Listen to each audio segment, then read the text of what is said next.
السلام علیکم ورحمۃ اللہ وبرکاتہ۔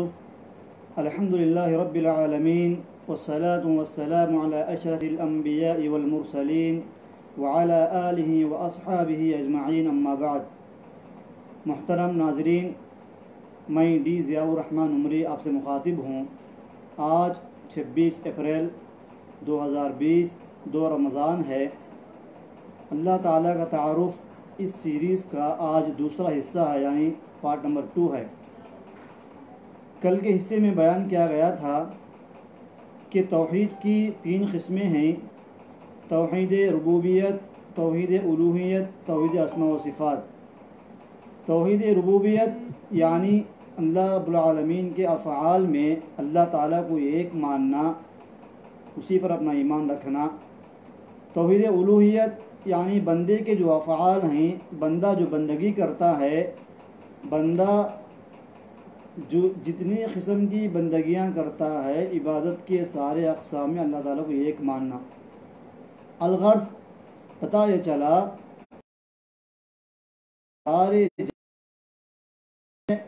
ساری مخلوقات کا معبود ہے، کے علاوہ دنیا بھی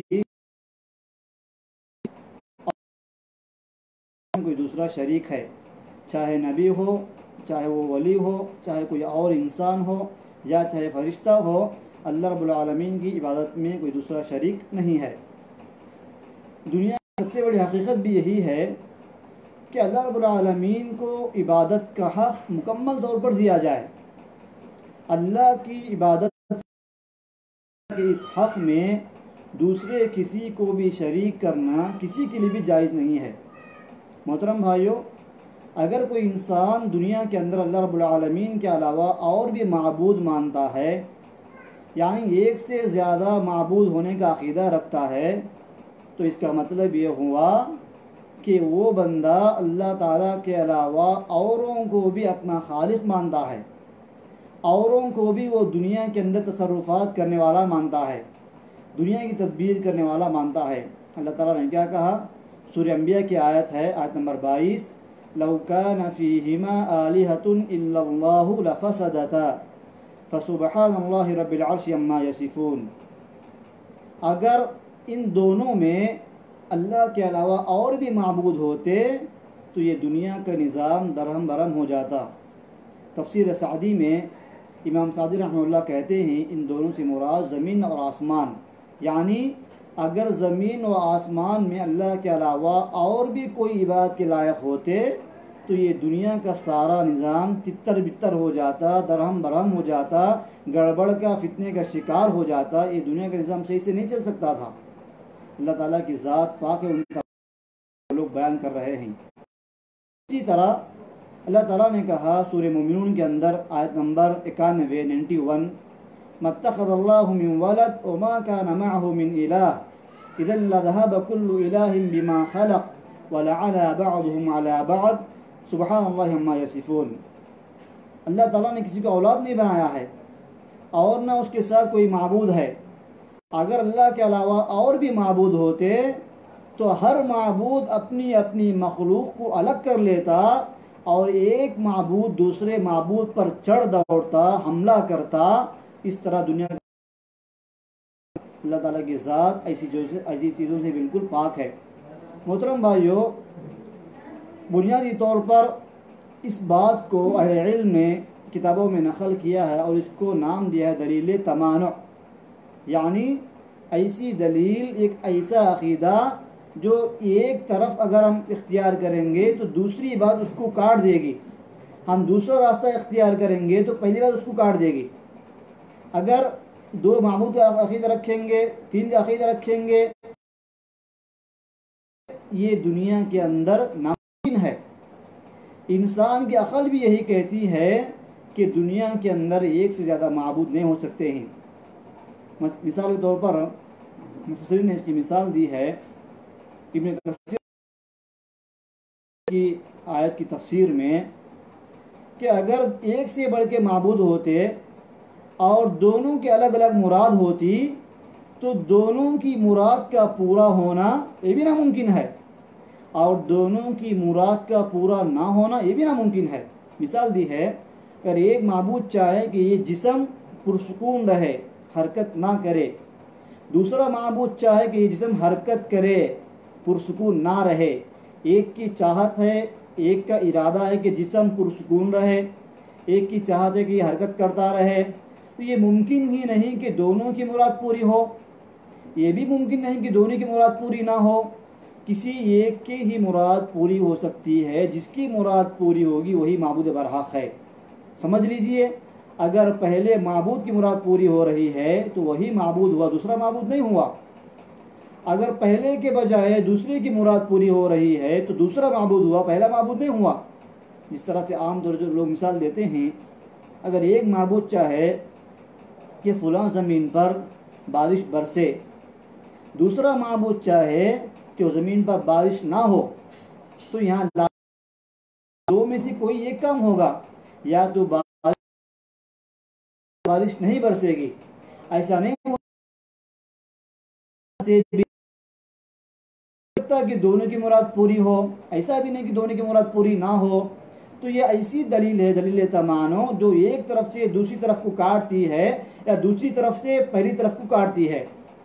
پتہ یہ چلا کہ اللہ تعالیٰ کے علاوہ اور بھی معبود ہونے کا عقیدہ یہ سراسر عقل کے خلاف ہے۔ جس انسان کے دل میں ضمیر زندہ ہو، جو بھی انسان ذرا برابر سمجھدار ہو، وہ ہرگز اس عقیدے کو نہیں مانتا ہے۔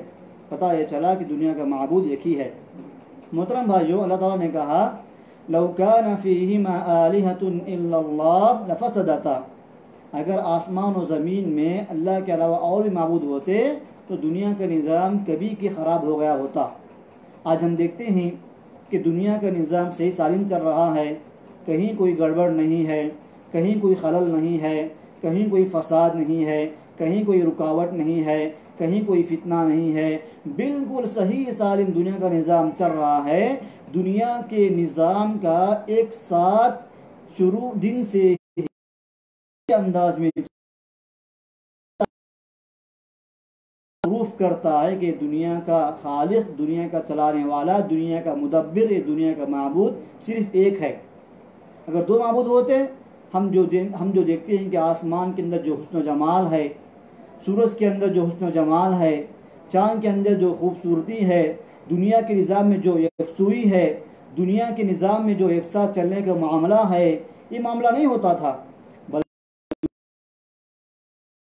کیوں؟ سورج نکلے، دوسرا چاہے گا کہ سورج نہ نکلے، ایسا ہو نہیں سکتا کہ سورج نکلے بھی نہ نکلے سکتا۔ ایک معبود چاہے کہ ایک فلاں جگہ پیدا ہو، دوسرا چاہے کہ فلاں انسان فلاں جگہ پیدا نہ ہو، ایسا دو کی مرادیں پورا نہیں ہو سکتی ہیں۔ اس لیے یہ بات ماننے میں کوئی مشکل نہیں ہے، بلکہ بالکل آسان فطرت کے موافق یہ بات ہے کہ اللہ تعالیٰ کے ساتھ کوئی دوسرا معبود برحق نہیں ہے۔ امام ابن کثیر رحمہ اللہ نے امام ابن تفسیر سعدی کے اندر امام سعدی نے ذکر کیا ہے، تفسیر سعدی ایک مشہور تفسیر ہے، کیا ہے بغوی ہے، معالم التنزیل امام بغوی رحمہ اللہ کی، غالباً اسی میں ذکر ہے کہ امام بغوی رحمہ اللہ نے ذکر کیا معالم التنزیل کے اندر کہ ایک دوسرے پر چڑھ دوڑتے، انہوں نے کہا جیسا کہ دنیا کے اندر بادشاہ آپس میں جھگڑتے ہیں، لڑتے ہیں، جنگ کرتے ہیں۔ اگر ایک سے بڑھ کے معبود ہوتے تو دونوں کو آپس میں ہوتا، دونوں کے درمیان جاتی۔ جب دونوں معبود آپس میں دونوں معبود کا دنیا میں دونوں معبود کا جھگڑنے سے دنیا میں فساد ہونا ہے تو بہت دور کی بات ہے۔ ایک معبود ہونے کے باوجود اللہ رب العالمین جو دنیا میں چھوٹے موٹے عذابات بھیجتا ہے تو انسان کے اندر ایسی کھلبلی مچتی ہے، انسان ایسا پریشان ہوتا ہے کہ انسان پریشانی کے عالم میں انسان یہ سوچنے لگتا ہے کہ دنیا کے اندر ایک ہی معبود ہے۔ کیوں؟ کہ دنیا کے اندر آنے والا عذاب، دنیا کے اندر بیماری انسان کو مجبور کرتی ہے اس عقیدے کو ماننے پر کہ دنیا چلانے والا ایک ہی ہے، اسی کے ہاتھ میں سارا کنٹرول ہے، اسی کی قدرت کا یہ سب کرشمہ ہے، تبھی چل کر یہ سب واقعات پیش آ رہے ہیں۔ اگر دو معبود ہوتے ایک معبود وبا بھیجتا تو دوسرے معبود کو وبا دور کرنا چاہیے، جبکہ ایسا معاملہ نہیں ہے، بیماری اسی کے ہاتھ میں، شفا اسی کے ہاتھ میں ہے، ایسا نہیں ہے معاملہ۔ اسی طرح ہم کو یہ بات سوچنے اور سمجھنے کی ہے کہ اللہ رب العالمین ایک ہی اکیلا معبود ہے، اللہ تعالیٰ اکیلا ہی بات کے لائق ہے، یہی دنیا کی سب سے بڑی سچائی ہے۔ اس سے بڑی سچائی کوئی نہیں ہو سکتی ہے کہ انسان کے لیے شرف کی بات ہے، انسان کے لیے اعزاز کی بات ہے، انسان کے لیے مرتبہ اور بلند مقام کی بات ہے کہ وہ انسان ایک اللہ کو اپنا معبود تسلیم کرے۔ اللہ تعالیٰ نے کیا کہا؟ وقال اللہ لا تتخذوا الہین اثنین انما هو الہ واحد فایای فارہبون۔ سورہ نحل کی آیت کریمہ ہے۔ اللہ تعالیٰ کہتا ہے کہ تم دو الہ نہ بناؤ، تم دو معبود نہ بناؤ۔ کیوں؟ اس لیے کہ دو معبود بنائیں گے تو یہ تمہارا عقیدہ تمہاری عقل کے بھی خلاف ہے اور تمہارا عقیدہ شریعت کے بھی 100% خلاف ہے۔ محترم بھائیو، اللہ رب العالمین اکیلا معبود ہے، اسی لیے یہ دنیا کا نظام صحیح سالم چل رہا ہے، کہیں کوئی گڑبڑ، کہیں کوئی فتنہ نہیں ہے۔ ہر دور والوں نے دیکھا ہے، ہر خاندان والوں نے، ہر علاقے والوں نے دیکھا ہے، شروع زمانے سے لے کر آج تک، جب سے انسان دنیا کے اندر وجود میں آیا ہے تب سے لے کر آج تک کسی بھی انسان نے دنیا کے نظام میں کوئی گڑبڑ نہیں دیکھی ہے۔ ساری دنیا کے کروڑوں کروڑوں انسانوں کا یہ دیکھنا کہ دنیا کا نظام صحیح سالم چل رہا ہے، اس بات کی دلیل ہے کہ اس کائنات کو چلانے والا اکیلا اللہ ہے، اکیلا معبود ہے۔ اگر دو ہوتے تو دنیا کا نظام کبھی کی تباہ ہو گیا ہوتا۔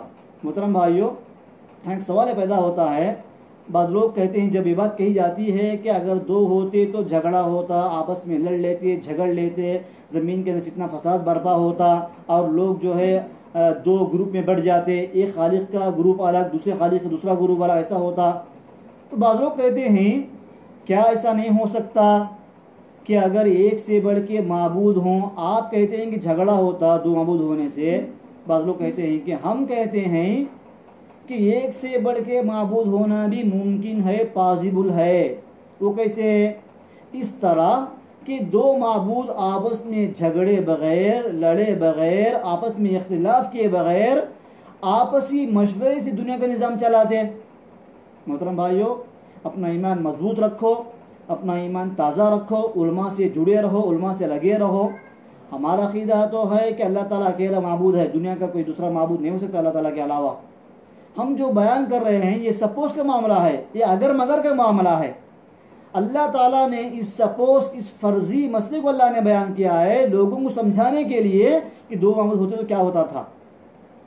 تو جو لوگ یہ بیان کرتے ہیں کہ دو معبود ہوتے ہوئے بھی بغیر اختلاف کے دنیا کا نظام چلایا جا سکتا ہے، وہ اس طرح کہ دونوں معبود آپس میں مشورہ کر لیں، آپسی مشورے سے دنیا کا نظام چلائیں۔ آپ جو کہتے ہیں کہ دو معبود ہوں گے تو دو خواہشیں ہوں گی، دو مرادیں ہوں گی، ایک معبود ایک چاہے گا، دوسرا چاہے گا تو جھگڑا ہوگا۔ ہم کہتے ہیں کہ ایک چاہے گا، دوسرا اس کے خلاف کیوں چاہے، بلکہ دونوں آپس میں مشورہ کر کے دنیا کا نظام چلائیں۔ آج آپ بارش برسائیں گے، میں آپ کو نہیں روکوں گا، کل میں بارش نہیں برساؤں گا، آپ مجھے مجبور نہیں کریں گے بارش نہیں برسانے پر۔ ایسا ہو سکتا ہے نا؟ ایسا کیوں نہیں ہو سکتا؟ دونوں آپس میں جھگڑیں گے تو جھگڑا ہوتا، کیوں نہ ایسا ہو کہ دونوں آپس میں جھگڑے بغیر، آپس میں اختلاف کے بغیر مشورہ کر کے دنیا کا نظام چلائیں؟ ایسا ہو سکتا ہے نا؟ اس کا جواب یہ ہے کہ یہ بھی ناممکن ہے، یہ بھی ہمارے عقیدے کے خلاف ہے۔ کیوں؟ آپ سے سوال کرتا ہوں میں، مثال طور پر اگر کسی کے کہنے پر ہم مان لیں گے ایک پہلا معبود آج بارش برسائے گا، دوسرا معبود اس کو بارش روکنے پر مجبور نہیں کرے گا، ٹھیک ہے؟ دوسرے دن دوسرا معبود بارش نہیں برسائے گا تو پہلا معبود اس کو بارش نہیں برسانے پر مجبور نہیں کرے گا، یا دوسرا معبود دوسرے دن بارش برسائے گا تو پہلا معبود اس کو نہیں رکائے گا، یہ آپ کہنا چاہتے ہیں۔ اس کا جواب یہ ہے، ان سے سوال کرنا ایسا کہنے والوں سے، جب پہلے دن پہلا معبود پانی برسایا تھا، بارش برسایا تھا، تو کیا دوسرے معبود کے پاس پہلے معبود کو بارش برسانے سے روکنے کی طاقت ہے یا نہیں؟ اب بتائیے، اگر دوسرے معبود کے پاس پہلے معبود کو روکنے کی طاقت تھی تو پہلا معبود کمزور ہو گیا، کسی کے رکنے سے اس کو رکنا پڑ رہا ہے، تو یہ معبود نہیں ہوا، دوسرا پہلا معبود نہیں ہوا۔ اگر دوسرے معبود کے پاس پہلے معبود کو روکنے کی طاقت نہیں ہے تو دوسرا معبود نہیں ہوا، کیونکہ وہ کمزور ہے جو اس کو روک نہیں سکتا ہے۔ تو یہ معبود کی صفت کمزوری نہیں ہے۔ اللہ رب العالمین ہر طرح کی کمزوری سے اللہ تعالیٰ پاک ہے، ہر طرح کے شرک سے، ہر طرح کے نقص سے اللہ تعالیٰ پاک ہے۔ اس لیے ہم ہر دن اذکار پڑھتے ہیں نماز کے بعد، سبحان اللہ سبحان اللہ سبحان اللہ۔ کتنی بار پڑھتے ہیں ہم لوگ؟ 33 بار پڑھتے ہیں ہم لوگ، 30 پر 3 مرتبہ ہم لوگ پڑھتے ہیں۔ ایک دن میں 150 سے زائد بار انسان اللہ کی پاکی بیان کرتا ہے۔ سجدے کی دعائیں دیکھ لیجئے، اسی طرح رکوع کی دعائیں دیکھ لیجئے، اسی طرح مختلف اذکار دیکھ لیجئے، صبح شام کے اذکار دیکھ لیجئے، اللہ کی پاکی بیان کی گئی ہے۔ کیوں؟ اللہ رب العالمین ایسی کمزور باتوں سے، ایسی حقیر باتوں سے، ایسی بیکار کی باتوں سے اللہ تعالیٰ کی ذات بالکل پاک ہے۔ جب پہلا دوسرے کو روک سکتا ہے تو پہلا ہی معبود ہو، دوسرا کہاں ہوا؟ جب پہلا دوسرے کو روک نہیں سکتا ہے تو دوسرا معبود ہو، پہلا معبود کہاں ہوا ہے؟ ایک بات یہ ہوئی۔ دوسری بات یہ ہے کہ ایک دوسرے کو روکنے کی بات تو دور کی بات ہے، ایک اور سوال اٹھتا ہے، کیا ایسا نہیں ہو سکتا کہ ایک دوسرے کو روکے بغیر ایک کام دونوں مل کر کے کریں؟ اختلاف کیوں کرے بھائی؟ آپ ایک کام کریں گے تو میں روکوں کیوں؟ میں کروں گا تو آپ کیوں روکیں گے؟ اس لیے ایک ہی کام ہم دونوں مل کر کے کریں گے۔ ایسا نہیں ہو سکتا کیا؟ جی ہاں، ایسا بھی نہیں ہو سکتا ہے۔ کیوں؟ اس لیے کہ ایک کام جب کرنے کی بات آتی ہے یہ اختلاف ہوتا ہے کہ وہ کام کیا جائے یا نہ کیا جائے۔ سمجھیے، اگر دونوں معبودوں کا اتفاق بھی ہو جائے کہ ایک کام کرنا ہے تو یہ کام ناممکن ہے کہ آپس میں دونوں کا مشورہ کرنا، مشورہ کر کے کام کرنا، یہ بھی امپاسبل ہے۔ کیوں؟ اس لیے کہ مشورہ کرنا یہ خالق کی صفت نہیں ہو سکتی بلکہ یہ مخلوق کی صفت ہے، اس لیے کہ مشورہ کرنا کمزور ہونے کی علامت ہے، جبکہ اللہ تعالیٰ کی ذات پوری کمزوریوں سے پاک ہے۔ میں آپ سے مشورہ کرتا ہوں ایک چیز میں کہ یہ فلاں کام ہے، اس کو کیسے کریں گے، کب کریں گے، کیسے انجام دیں گے، کس صورت میں کریں گے، تو اس کا مطلب یہ ہوا کہ میں کمزور ہوں۔ میں کمزور ہوں، اس لیے آپ سے میں صلاح لینا چاہتا ہوں، مشورہ لینا چاہتا ہوں۔ آپ کے مشورے کے بعد میرا پلان مکمل ہوتا ہے، ورنہ میرا پلان ناقص رہتا ہے۔ جبکہ اللہ تعالیٰ کو علم ہے، اللہ تعالیٰ کا علم کامل ہے، مکمل ہے۔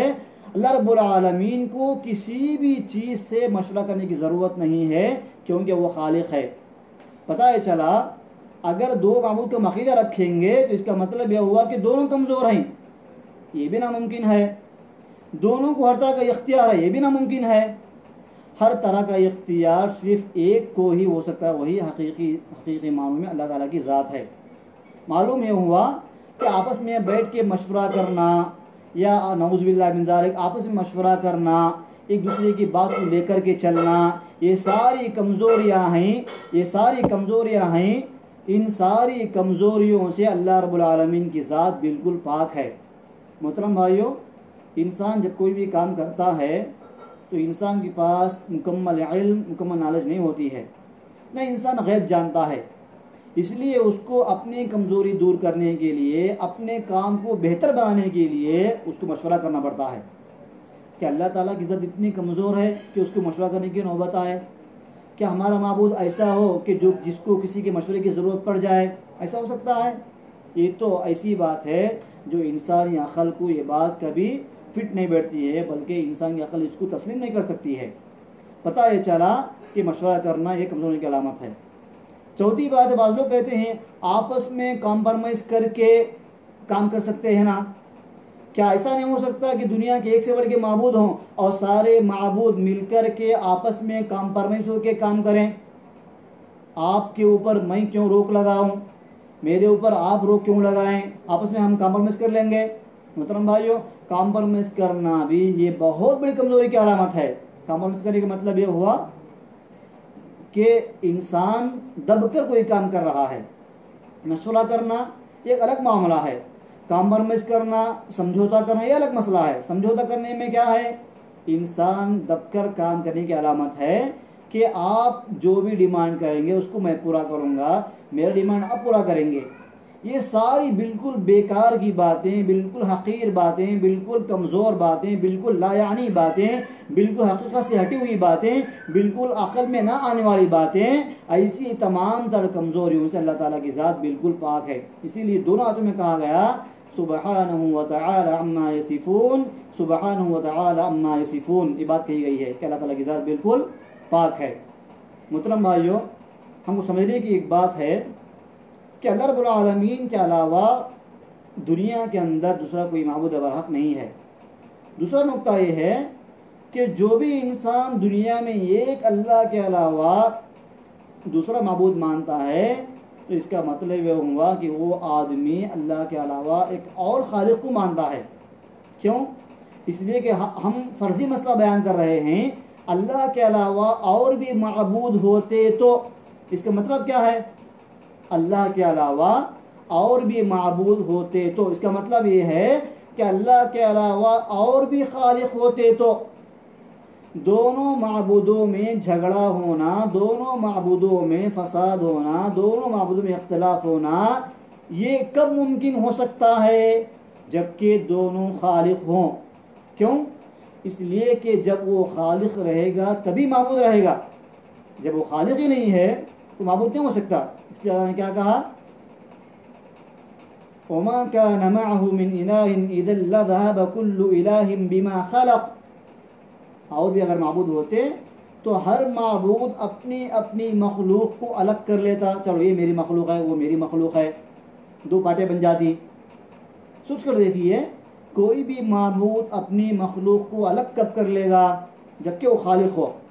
جبکہ وہ خالق ہو. جب وہ خالق ہو تبھی تو اپنی مخلوق کو الگ کر لے گا.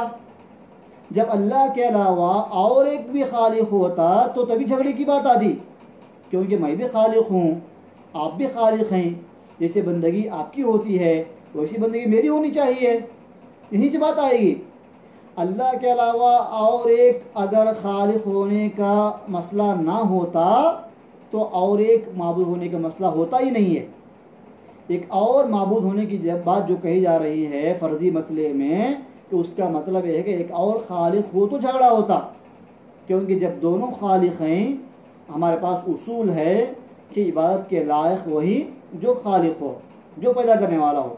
یا ایھا الناس اعبدوا ربکم الذی خلقکم والذین من قبلکم لعلکم تتقون. اے لوگو، اس رب کی آرادھنا کرو، اس رب کی بندگی کرو جس نے تم کو تم سے پہلے والوں کو پیدا کیا. مطلب ہمارا خالق ہی ہمارا معبود ہے. جب ایک کے علاوہ دوسرا معبود ہوتا، جب ہم یہ بات کرتے ہیں تو اس کا صاف صاف مطلب یہ ہے کہ دوسرا بھی خالق ہوتا تبھی جھگڑے کی نوبت آتی. جھگڑا کب ہوتا؟ جب دونوں آپس میں مد مقابل ہوں، دونوں برابر ہوں، دونوں ایک جیسی طاقت کے ہوں. دنیا کے اندر جو لڑائیاں ہوتی ہیں، جو جنگیں ہوتی ہیں، اس کا مطلب کیا ہے؟ یہ انسان جتنی طاقت والا ہے اس کے پاس جو اسباب ہیں، سامنے والے کے پاس بھی وہی اسباب ہوتے ہیں. یہ جتنا قوی ہے وہ بھی اتنا قوی ہے، جتنا طاقتور ہے اتنا وہ طاقتور ہے. جب دونوں میں جھگڑا ہوتا ہے، جب ایک انسان بالکل زیرو ہے، بالکل کمزور ہے، دوسرا انسان بالکل طاقتور ہے، تو جھگڑے کی بات کیا ہے؟ یہ تو دنیا کی مثال ہو گئی. ہم مثال اللہ کے دینا نہیں چاہتے ہیں، بلکہ اللہ تعالیٰ کے علاوہ ایک اور معبود ہوتا تو اس کا مطلب یہی کہ اور ایک خالق ہوتا تبھی جھگڑا ہوتا. جب اللہ کے علاوہ ایک اور خالق ہونا یہ ناممکن ہے تو معبود ہونا بھی امپاسبل ہے، اس کا امکان بالکل نہیں ہے. وَلَا عَلَى بَعْضُهُمْ عَلَى بَعْضٍ. ہر معبود اپنی اپنی مخلوق کو الگ کر لیتا اور دونوں معبود آپس میں جھگڑ پڑتے، لڑ پڑتے. جس کے نتیجے میں کیا ہوتا؟ دونوں میں سے کوئی ایک غالب آتا، کوئی ایک جیتتا، کوئی ایک ہارتا. جو غالب آیا وہی معبود ہے. مثال طور پر اگر پہلا غالب آ گیا دوسرا مغلوب ہو گیا تو پہلا معبود ہوا. پہلا مغلوب ہو گیا دوسرا غالب آ گیا تو دوسرا معبود ہوا، پہلا معبود نہیں ہوا ہے. اس طرح یہ دلیل تمام سے ہم سمجھ سکتے ہیں کہ دو معبود کا ہونا، دو خالق کا ہونا، دو مدبر کا ہونا اس کائنات کے اندر امپاسبل ہے. بالکل یہ ناممکن بات ہے. ہم دیکھتے ہیں جو آسمان کا نظام ہے، جو زمین کا نظام ہے، جو سورج چاند کا نظام ہے، جو بالکل ایک ساتھ چل رہے ہیں، ایک ہی نظام کے ماتحت چل رہے ہیں، اس نظام میں کوئی گڑبڑ نہیں ہے۔ قرآن نے کیا کہا سورہ ملک کے اندر، فارجع البصر هل ترى من فطور ثم ارجع البصر كرتين ينقلب اليك البصر خاسئا وهو حسير۔